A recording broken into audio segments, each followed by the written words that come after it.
فێمینیزم بە هەڵە وەرگیراوە یەکسەرەوە ئەزانن ئێمە دژی پیاوەستاوین.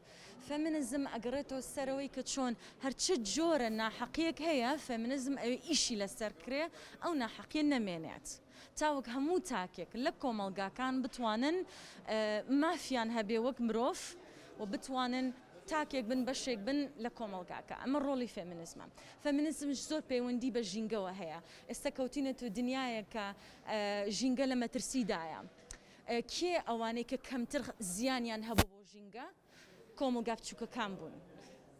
بەڵام کێ زۆرترین زیانی بەرەکەوێت لەلایەن ژینگە کۆمەڵگا بچووکەکانە کەواتە پێڵێن climate injustice و کێ ئیشی لەسەرەکە فێمینیزم ئیشی لەسەرەکات. فێمینیزم لە کۆتاییەکی ئەگەڕێتە سەر ئەو هەموو هەوسەنگیە هەیە لە هەموو ڕەنگەکان هەموو کێشەکان ڕەش و سپینیە هەموو ڕەنگەکانی تایە هەموو ڕەساسیەکانی تایە. ئێمەشەوە دەزانین بەڵام دەمانێت شیان کەینەوە وەک چۆن دایکێک شتێکی پێیەوەی کا بە لفکە یان ناوایی بەڵێ ئەی کاتەوانەیە با بیکەینەوە تا گرێکانمان بکەینەوە فێمینیزم ئەیە بی بە پێشوانێ.